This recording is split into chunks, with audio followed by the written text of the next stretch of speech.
Back. This is Goku-san DBZ, and welcome back for a new special list involving the subgenre of the late 90s, early 2000s known as nu metal.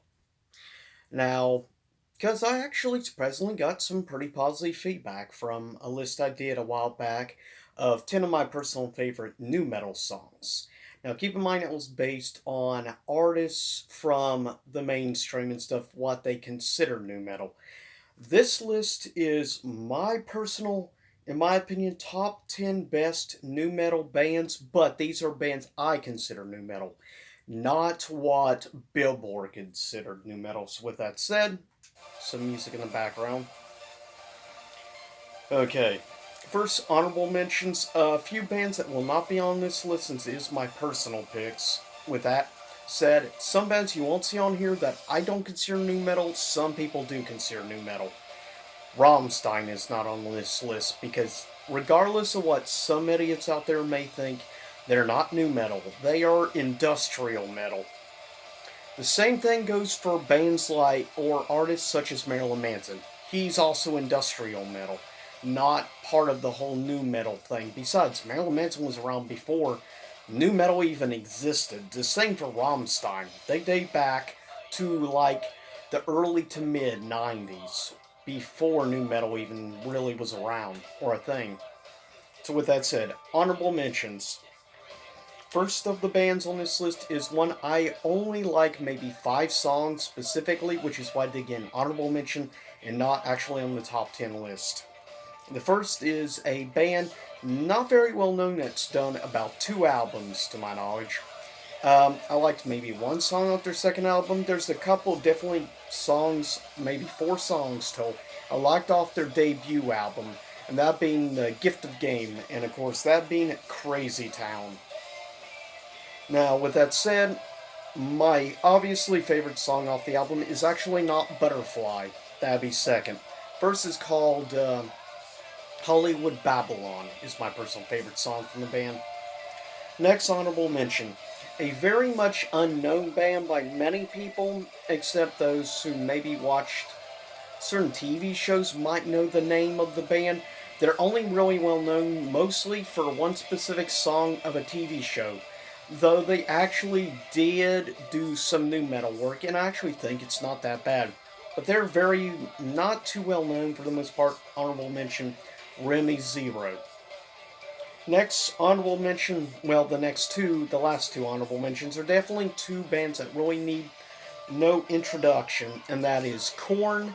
I only like really a few specific songs by Korn, with that said. I actually like, honestly, Jonathan Davis's solo work more than his work with Korn, personally. And the last of the honorable mentions, System of a Down. It's only been more recent years, personally, I've really started checking out some of System of a Down. Until recently, the main song I really knew them for was Chop Suey, to be fair. It's only been recent years I really decided to give System of a Down more of a chance. I will admit I like some of their music, but they don't have nostalgia factor like some of these bands that are on my top 10. With that said, number 10, a not very well known nu metal band, which is unfortunate because they actually had some good work. In recent years, they're probably best well known for doing the theme song of the brief group in 2010 called The Nexus. Um, and the name of the band is 12 Stones. Now, you probably best know the uh, the frontman of 12 Stones, best for doing the male vocal work in, of course, Bring Me Alive with Evanescence. Next, coming at number 9 is a band that I still like and will listen to from time to time. Coming at number 9 is the band Seether. Now, with that said, even though Disclaimer 2 is a definitely guilty pleasure or personal favorite album of mine, Finding Beautiful Things in Negative Spaces is probably my personal favorite album by Seether. I know it's not their most popular song album. I dare say I really like their cover of Careless Whisper, but that's just my opinion. Coming in at number 8 is a band I still listen off and on to this day. But specifically, I really listened to this band through the early to mid 2000s. Actually, up until I'd say probably around 2010, I listened to them quite a bit. I even saw them live 3 different occasions.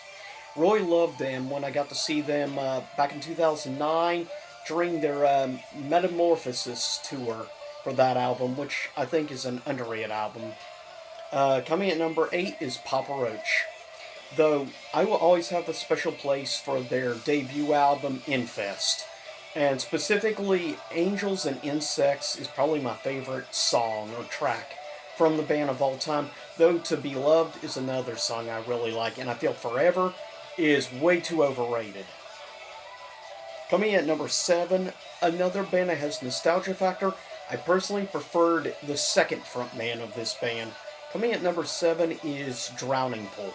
Now, I admit I like some of the songs from their first album with the first frontman, but I much prefer the second frontman of Drowning Pool personally. Next, coming at number 6, a band I've really only listened to in more recent years, especially thanks to their early 2010s album. But I've then started checking some of their older stuff I got in. I really like them. Coming in 6th place is Slipknot. And I'm proud to admit I have become a maggot. Slipknot fans will get that. Coming at number 5 is a definite band that holds a special nostalgia factor for me. And that is, even though their more recent work in the 2000s, really late 2000s onward, has not been that great, I feel their 90s work in the early 2000s is probably the best. Probably one of the last big pieces of music they did was Boyaka 619 for Rey Mysterio. But I specifically know them for great songs like Going in Blind or songs like Boom. Not Click Click Boom, just Boom. Coming in number 5 is POD. Which is sadly nowadays a lot of people don't. I think a lot of people seem to have forgotten how big POD was in the late 90s, early 2000s. They were one of the biggest hybrid rock rap bands at the time. I mean, they predate some of the big other bands out there, actually. Technically speaking, POD existed really probably before, actually, technically speaking, but I consider them very much probably one of the early bands to really help the rise of nu metal. But they've been around since 94, 95 time frame. But yeah, number 5 is POD. Number 4 is technically industrial metal, and they've come back in recent years with a couple of EPs and stuff, which I actually really liked. Surprisingly, I have their first 2 albums, Candy Ass and Vapor Transmission, which I really like. Coming at number 4, a band I really have gained a real enjoyment for their music over the years. I remember, I think it was actually an episode of Charmed when I was first introduced to this band, playing one of their songs off of their second album, Vapor Transmission. Coming in at number 4 is the band Orgy, which sadly most people today don't know of unless you've heard their more recent years. There are a couple of EPs they've done which leans more techno than metal nowadays. Coming at number 3 is really a cross what you get when you mix symphonic metal elements with nu metal. You get number 3, Evanescence. Which is definitely, even though the quality of the sound and production has not aged the best, in my opinion, for Fallen, still, it's a great album. In my opinion, it's probably easily in the top maybe 3 best nu metal albums. Keep in mind, that's just my opinion, but I love, to this day, Evanescence, and they have a new album coming out this year in 2020.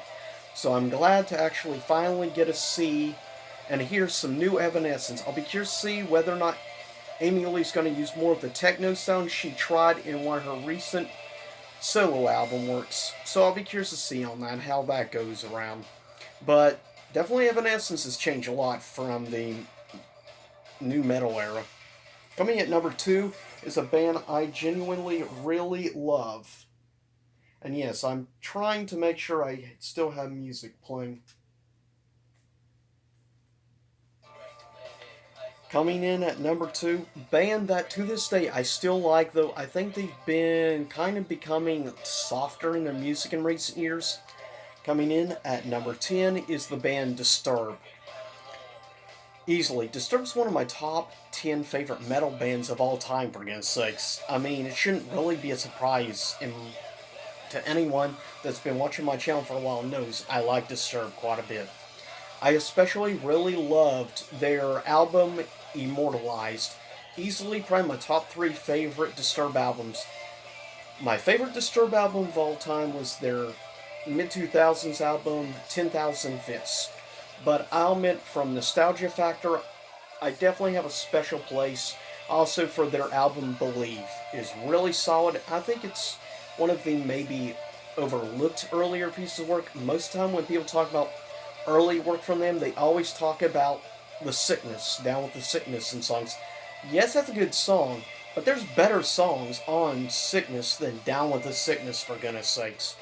I mean, in all honesty, I like their cover of Shout 2000.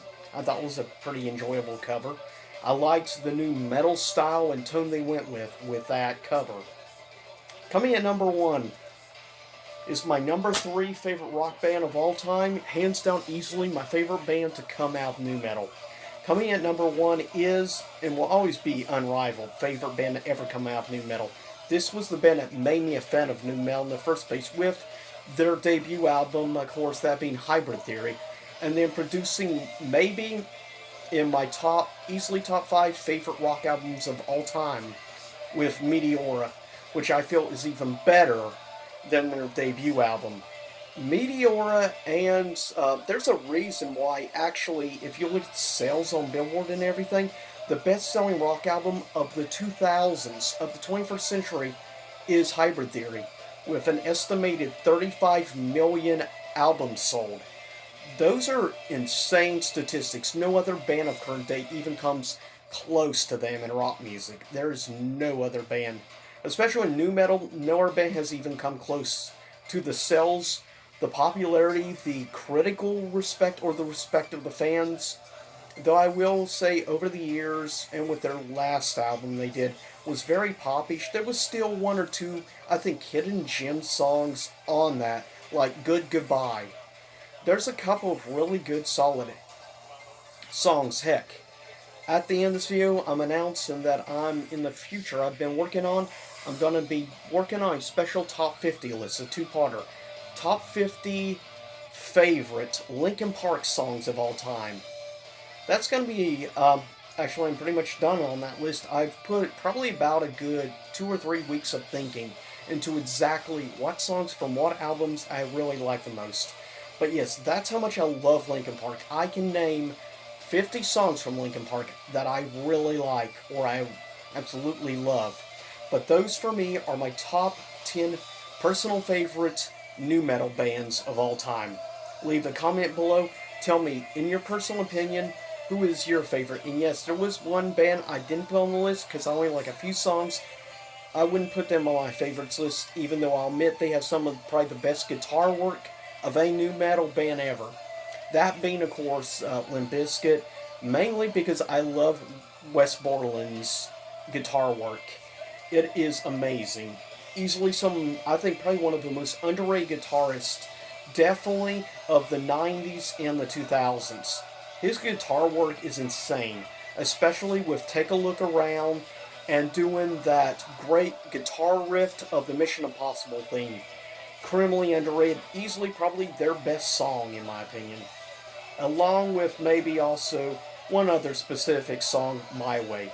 With that said, I hope you enjoyed this list, and stay tuned in the future if you want me to ever do another top 10 list of some shape or form on nu metal. Just give me a thumbs up and leave a comment and let me know that you want me to do more videos like this in the future involving nu metal or other subgenres from the 90s. But with that said, I'll see everyone next time. I hope you enjoyed the music in the background from Granblue Fantasy Versus. See you next time. Stay safe.